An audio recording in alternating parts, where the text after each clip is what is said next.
Welcome to the podcast. My name is ANTHEA COKER, and today I have with me a very good friend, a sister actually. Her name is Mami Ufua. She's the CEO of PANDA. I'm sure you've heard of it, the bakery shop, PANDA in East Legon. She's also the human resources manager at Acorn Energies. Pecan. Excuse me, pardon me. Pecan Energies, and she's been in that industry for 15 solid years. And we want to be talking today about entrepreneurship and what to look out for. Welcome, Mami. Thank you. Thank you so much for coming. I know you're so busy. The pleasure is all You're mine. not the type that has time to be roaming around, do you? Who has time nowadays? I mean, we make time for things that matter. So. Of course.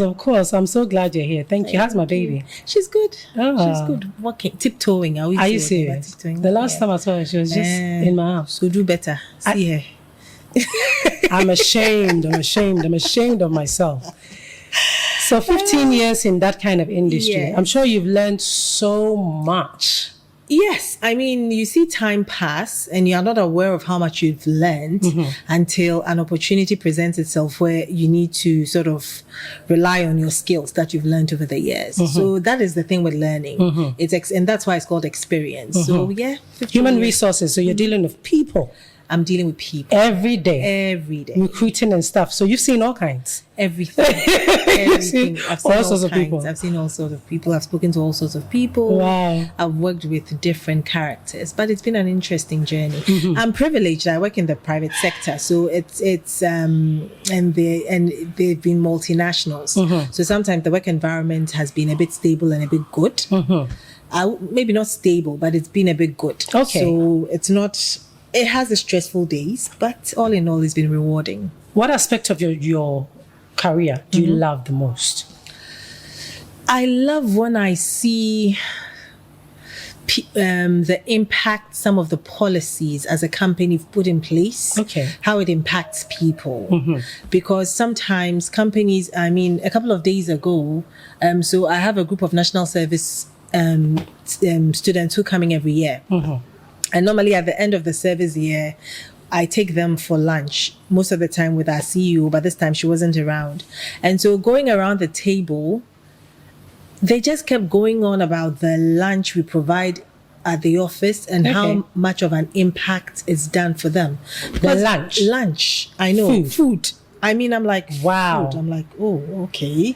It's something I've never thought about. And the section were like, listen, we live alone. We sometimes don't have an idea where we are going to get breakfast and lunch from. Oh, wow. And the NSS stipend is close to nothing. So by the time they take transportation and they were going to use money for food, they will literally have zero left.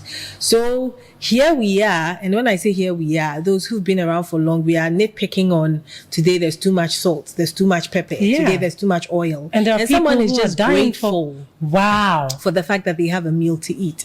So I think for me, the most rewarding aspects of human resources is when you see the policies you put in place make an impact to those you actually wanted it to make an impact to. Do you know, I've heard of people being in that position, being a human resources manager and so on and so forth. But I've never really thought about the in-depth of the actual position, what takes place, the kind of things that happens there, how people's lives are transformed and impacted like you're talking about. It's not something I've ever even thought of. Yeah, I just see it as recruitment. You come in. That's what I was going to say. I think, people think of HR as, what's it called? The gatekeeper. So whenever you are, HR is calling you, it's as if you're going to hear something negative. HR is calling you, you're going to do a performance appraisal. But there's more to it than that. Look at it as a mother who has children to take care of. And if you have more than one child, each child has different needs. So we are there to support the organization meet its objectives. And our role is to ensure that the people who we've put together to support the organization are content, are happy, are at their best to drive the dreams of the business. Of course. So it's far larger than just hiring and firing. It's more making sure that the atmosphere is conducive. Your CEO or boss cannot be hearing issues every day about what's going wrong and what isn't either. So yes, we are there to just make sure that management focuses on what they're supposed to do. And then we just make sure that the people we've hired to do that are in the best frame of mind, psychologically, mentally, emotionally, financially, to be able to do that. Yeah. 15 years. I mean, what's your background? What did you actually do before getting into this? Or did you always know that you were going to? Oh, no, I didn't always know. Because some people actually go to uni to study human resources. Now, yes. Years ago, 15, 16, 17 years ago, HR wasn't a course in the university. Okay. It was more like personnel management. Yes. Maybe it would have been a course overseas. I don't know. But in Ghana at the time when I was in university, such a course wasn't being offered. It was, yeah. So I went to a university. I mean, like most people do, you finish school, you just know you need a degree, but you don't really know what the future holds. So I finished, and I was fortunate during university. I had the chance of traveling up and down. So after university, when I got a proper job, this was out of the country, I was in the personnel department. And so that is when I realized, okay, there's a department that takes care of people who come to work for the first time. There's a department that takes care of people's payroll issues. There's a department that sort of handles their integrity. So it got me interested.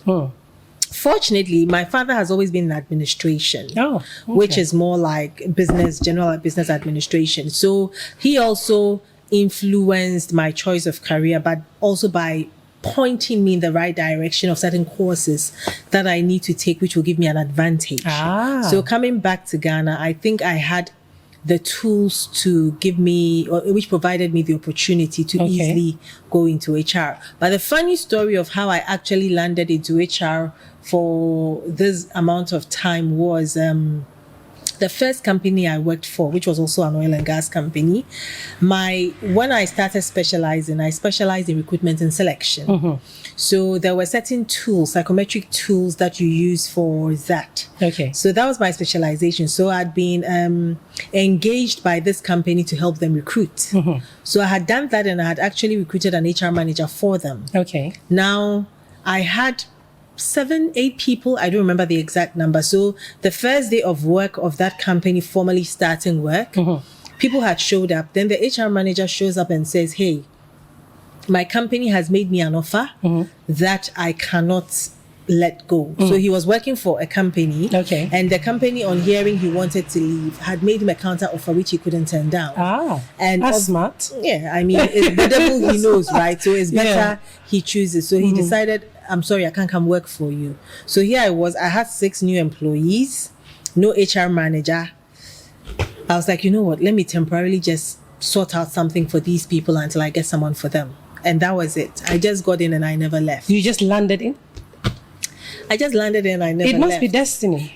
It probably is. God, I guess. Are you passionate about it? I am passionate about it. You love doing it, don't you? I love my job. I love my job. I couldn't have asked for a better job. So has there ever been a scenario, a situation that has made you think, you know what, I'm tired. I don't want to do this no more? I don't think so. I actually can't see myself not doing it. I think that's the thing. And not that I'm a workaholic, but if you work and you love if you love what you do, and I love what I do, I've been blessed to have great managers, great CEOs that I've worked with. So it's just been something I have to do. I've never really seen that, oh God, I mean, obviously, I think everyone hates Monday mornings. But once you get in, you just get going so because it's a place you want to be. It's a place I want to be. I mean, years down the line, you have opened up your own business.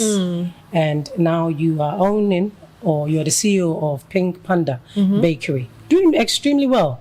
Pink Panda is everywhere. I think everybody knows about Pink Panda. By the grace of God. And even there, your setup is beautiful with the panda. And I mean, it's extraordinary. Close to Mango's in East Legon. Who doesn't know that place? Thank you, my darling. You're driving past. If you don't know, now you've made them. Well, now you have to go there because you can't miss it. If you're driving past Mango's, the restaurant, like you're going into... what's Dell Hospital area. You can't miss it. Has your background in HR management, did it influence you coming up with a business in the first place? You know what's funny? No, I've always wanted to be a baker, actually. I think growing up, it's something after I saw my first, I use the word first because my mom has always been baking cakes for me, but I saw my first real cake. I think my sister was turning 5 and someone made her a cake. And for me, it was the most beautiful thing I'd ever seen. It was yellow. I remember the cake till date with what I called silver diamonds in them. Oh, wow. So I found out that, okay, cake can be this nice. HR, every action I take will obviously set a precedence for something. So I couldn't work, and I'm a professional when it comes to my work ethics. Yes. So I didn't want a situation where I'd call in sick today, call in sick tomorrow just because I'm baking someone's cake. Yes. So I just took half a pay cut and just was going in twice a week just to support the office, and that took was the a risk, whole though. year. It was a risk. You had bills to pay, things to do, and you were willing to take. But then I was like, if not that time, when? Because I knew that if I want to set up a business that is sustainable, that doesn't need me there every day, I've got to put in the time. So I didn't do it half and half. The mistake some people make, which pans out well for them, is they start a business, it picks up, and then they quit whatever they were doing. I didn't have the luxury of that. When I got married, I told my husband that one of us needs to have a safe job. Right. Safe by the fact that what I mean is there needs to be consistent income. Right. And then the other party can take the risk and try different things. So he was the one taking the risk, and my job was to make sure I had the consistency of making sure that at least if this business doesn't work out, he can keep trying other things. Right. So yes, it was a risk. I had bills to pay, but then also all it meant was during that period I had to cut down on my expenses. Exactly. So if I knew that, I mean, obviously if I was spending say 200 cedis on fuel a week, that has been halved. If I don't have anywhere to go, I don't need to move a car. So I just need to make sure that the salary I was now getting corresponds with whatever lifestyle I was living at that time. So the year went by pretty quickly. I started the baking from my small kitchen in a very tiny oven. We could only take 2 pans at a time. Wow, very daring. I didn't have any staff. The young man who was helping me at home at the time was the one who would help me bake at night, and then I would decorate in the morning for those who... So gradually, it was a very slow process. Okay. But over time, I think after the year was over, I had then grown to a team of about 3, where I now had a baker who I had trained on all my recipes, how I wanted things to do. And so that's how gradually the business grew. So we started by getting the odd order here. It came to 2 a day, and then it just keeps growing. Wow. Yeah. You've come a long way. And it has. I mean, with your experiences and everything, I think it's paid off. It's paid off. You think, I mean, sometimes you think because you have such a corporate background and you've been doing things in a proper way, it makes it easy. But no, it doesn't make it easy. I mean, certain aspects of your... Because remember, if you're working in the private sector, it's very different. Private sector, I'm working with... maybe educated people who've also worked before. So their environment, their thinking is very different. That one. And then you come to the other field, which is semi-skilled, right? So you are working with people who are educated, but maybe not at the level of which the people I find in my corporate environment are. So the learning is totally different. The expectation is totally different. The way people perceive knowledge and understand communication is very different. So there's got to be a lot of unlearning from my end, as well as trying to communicate at that level to ensure that my customers get satisfaction all the time. That must have been very frustrating, though, because your mindset is in a certain way, and then it's still not over. So it's not as if by now you've arrived. No. I wish I had arrived. Oh my God, you're still battling. I wish it's a constant battle. It's a constant battle every day again, because how do I put it? As a Ghanaian, sometimes when we see businesses, we only see the revenue that comes in all the time. Your staff hardly thinks of the cost that goes into running the business. So you can get a lot of wastage. You can get people whose aim is just to help you collapse. So they will just be stealing from you. Wow. You can get people who like taking shortcuts, so they won't follow the processes that have been outlined, which obviously once it gets to the end user, it's not the person who decorated cake that is on it, it's your name, it's your brand, so then it affects you. So it's a constant battle every single day. The last time, a couple of weeks ago, I normally have a book that I write whenever an employee leaves. I keep adding on to see within the past how many years? Next year would be 10 years. Within the almost 10 years of running this business, how many people have gone through the bakery? And I was surprised when I realized 73 people. Whoa, already? 73. 73 people. 73. They come and they don't really stay. 73. I was shocked. I was like, even whoa. You that has the people skill, because you're a people's kind of person. So it's got nothing to do with, I mean, businesses have different strategies. So you've got to eventually find a strategy that works for you. Because sometimes most people will use your place as a finishing school. Yes. Some people will come and tell you everything they want to tell you. I mean, for a number of reasons. It's amazing how many people I've lost along the way. People who I loved. Like when I say, you know, the disappointment, because there are people. Because some of them you bond with them, you train them. You train them, so they become family. You want to keep them, and they become family. Yeah. And so and the sad thing is, unfortunately, I'm a Christian, right? So how do I put it? I always tell people I meet that the days of God letting manna fall from heaven is no more. You meet humans to be a blessing to you. The sad thing is sometimes people do not have the patience to wait to see that blessing. Somebody might be working for you. They have no idea the plans and intent you have for them. Yeah. Just because they want to hear you say every day, oh, next week I've increased your salary. Oh, 2 weeks time I've doubled your salary. But what are you bringing to the table? Do you know what the person is going through? As we speak, I have, let's say, 23 workers. Whether business is good or no good, at the end of the month, I've got to pay them. But then don't you also think that they come across like that because generally times are hard? Times are hard. People are really struggling. They don't have any means of even sustaining themselves. So when they come to work, their mindset is just my salary. Extremely true. People just want to get paid. They don't really care about the business. Whenever I'm hiring people, it's something I do.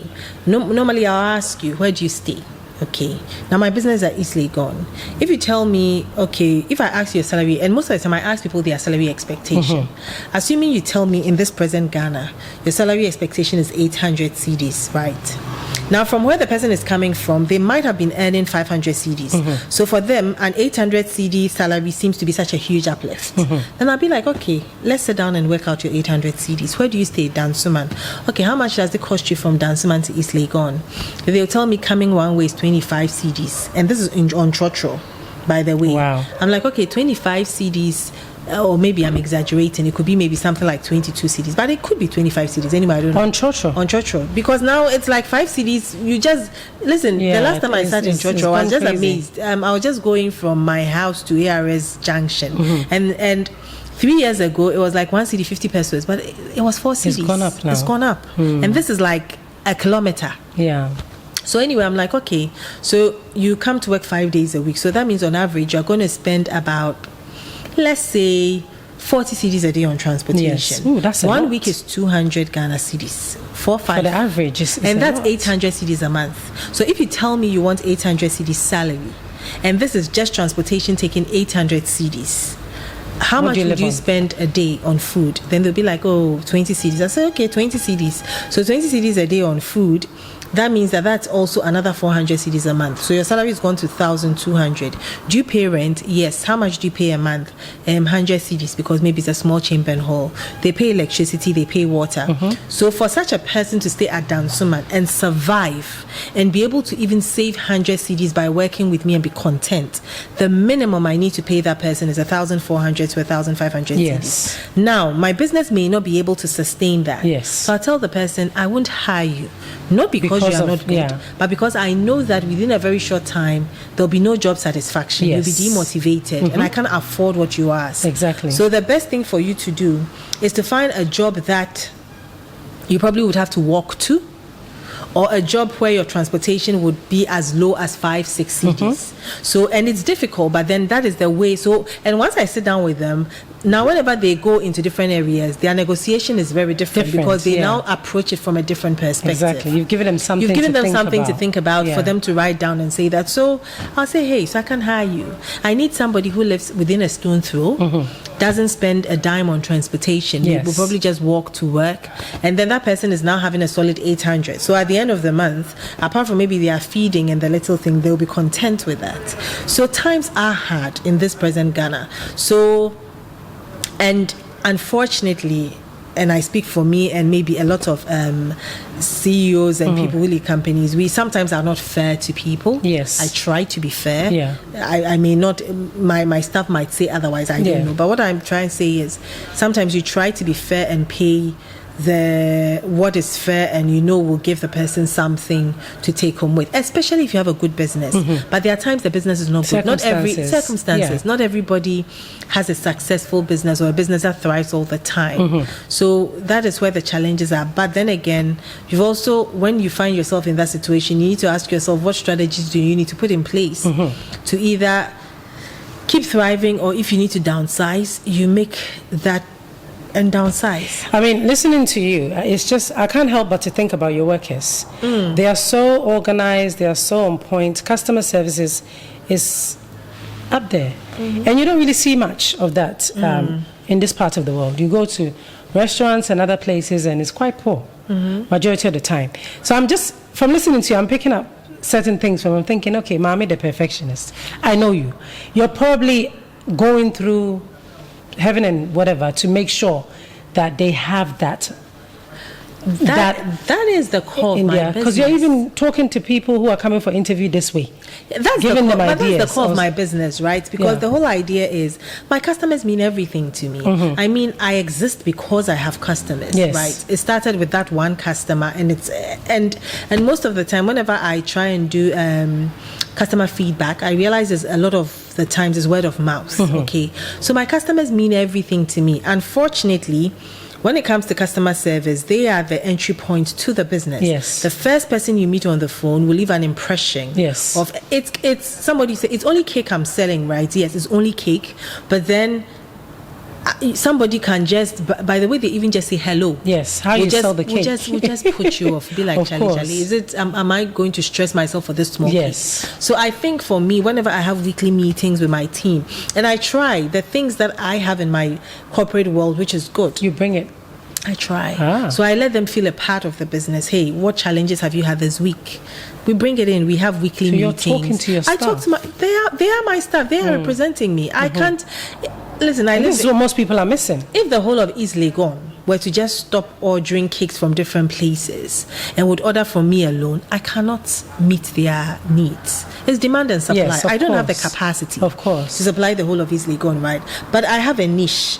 And so what I need to make sure is that, listen, my staff, when you call them, the few customers we've been able to get together, we maintain them. So it pains me when I lose one customer. And sometimes it's for something so, and unfortunately, like I said, I as an individual cannot, once a business grows, you focus on different areas to keep making it better, because my whole idea is to keep making the business better. So gone are the days where I could decorate every single cake. Oversee every single cake. You don't even have or the time. Take every single order. Unfortunately, I can't. And I also made sure that from the very beginning, I put these systems in place to ensure the business was self-sufficient. So it makes it, but listen, it's your people who make or break you. Your people there was a time my business was suffering, and there would be weeks without, things were extremely slow. And this was about a year ago when things became very, very hard in this economy, right? So I put it down, and I had just become a mother, so I didn't have a lot of time. So I was like, okay, things are hard, so maybe, but then I just sat down one day and I said, hold on a minute. The clients I have are clients who milestones mean something to them. So if somebody would have spent, let's say, 600 CDs on a cake, this time they'll probably have money to spend, maybe they'll spend 200 CDs, but they will not get a cake. Because for them, having a cake as part of a celebration is their DNA, is what they are made up of. So I said, so I don't have to see my customers itself drop. I could see the volume of money drop, but I shouldn't see my customers drop. So I said to my team that, you know what, this week I'm the one going to handle all the phones. And I took the phones, and then just that week, I have a lady who helps me with the baby. My nanny was sick that week. week. So imagine having a baby and holding 2 phones. I was like, no, I can do it because I started this business alone. And when times get tough, I should be able to manage. The first couple of calls, immediately I pick up, hey, Pink Panda, and then wafa. Then I'm like, okay, what's happening?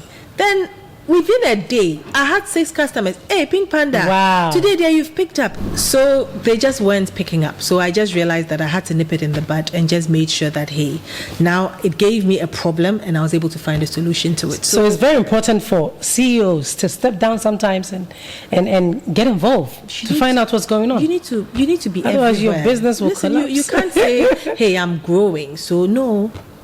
You must be on the floor. There's this program on DSTV that sometimes I watch, Undercover Boss. And you just realize bosses disguise themselves, these are multi-millionaires. Yes. And who just disguise themselves. They probably just go into the kitchen and just want to hear how their staff feel, how their people are being treated. Wow. So it's important that sometimes you get off your high horse and just come down. I mean, how important is it to have multiple streams of income?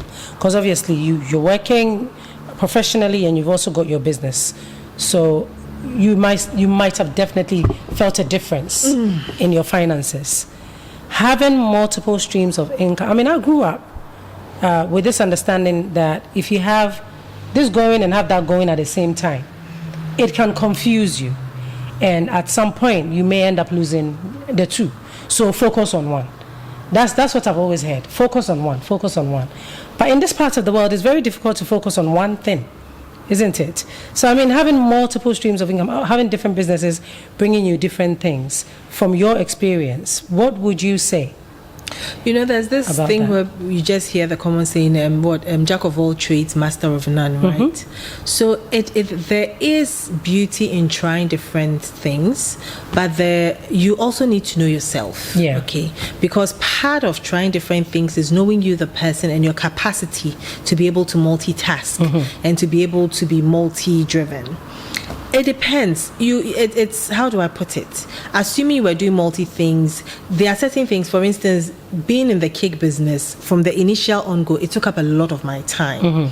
Now, I couldn't have done such a business and also decided to go into a business like, let's say, clothes designing, because that is also equally tasking. Yes. But assuming it was only cake making I was making, I could decide to go into buy and sell. Okay. Because with that one, it's more the stock you have. Right. That you know that if you have 100x, you are selling 80 and this is what is left. So I think it comes with an understanding of yourself. But again, back to your question, this economy makes it very difficult. Whereas in more developed economies, the state allows, or the state supports in certain things. Ghana is very cash driven. Yes. In Ghana, if cash doesn't move, no service is given. Exactly. If you are overseas and you are sick, they won't ask you to pay first before you are taken care of. You are taken care of, and if there needs to be a bill, it comes afterwards. Later. You can arrange to pay over 2-3 years where there's no problem. But in Ghana, and that is again, that is what also unfortunately seeps into the workers we have, where they become desperate. Because what happens is you have a sick mother. You've taken your mother to the hospital. The hospital is demanding 6,000 cedis before they touch your mother. Yes. Your salary is 1,000 cedis. Now, you are the accountant in the office. You have a stream of money you are protecting. What do you do? What do you do? You don't intend to steal, but you find intend to yourself in just that borrow. situation. So what happens is... they call it borrowing? Yeah, you call it borrowing. So what this happens is this poor person then decides to borrow with the intent of paying. Unprofessional. Now what happens then is that in 2-3 months, assuming you're their boss, you somehow forgot about that money and you never asked the person. It's only a rare number of individuals who come to you and tell you, I borrowed, right? The person just say, hey, this woman looks like she forgot to. The next man, he'll just up it up a bit and borrow 8,000 cedis. And before he realizes, somebody who was very honest, had very good ethics, has now become a thief due to circumstances. It takes a strong person with some values who decides this is not my money. And those people are rare.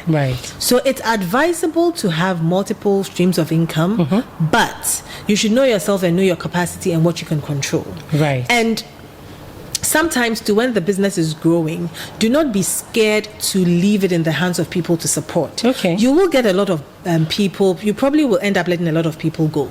you probably will have a lot of disappointments. You probably would lose a bit. But that is the only way it also becomes sustainable.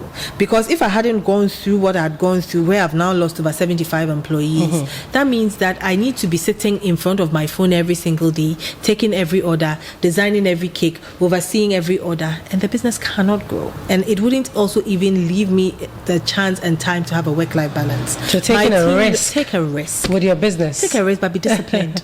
Discipline and is be involved. key. I think that's what I've picked up from you. And put the money back in. Because some people also just get the money and start now spending, buying big cars here and there. And then when it gets to a point for the business to grow, it now becomes very still and it can't grow. And because of technology, and listen, get involved. Technology now makes a lot of things easy. So don't be scared of technology and trying to introduce new things to let your business run in a professional way. Take a risk. Get involved, take a risk, reinvest. Reinvent as well. Yeah. That's the word. Wow. My very learned friend, Mami Ufua. You're amazing. Mami Ufua Nkrumah, thank you so much for coming. Thank you for having me. I've learned so much from you personally, honestly. Thank you for having me. Listening to you on this level, because we always talk. We always do we don't do the deep stuff. But today we sat down and I've learned so much from you. I've seen a different all side. These years, we've never really had such deep professional talking. Exactly. And I think it's amazing, and there's a lot to learn from. Thank you so much for coming. Thank you for having me. I really appreciate it. I wish you all the best. I mean, you're doing amazing yourself. Thank you so much. I'm so proud of you. I'm so proud of you. The whole idea is to bring information and transformation. And people like you, when they come on, you bring out information that is needed out there. Thank you so much. Thank you too, my darling. Thank you for watching. This is the podcast, and I hope to see you again next time. Thank you. Thank you.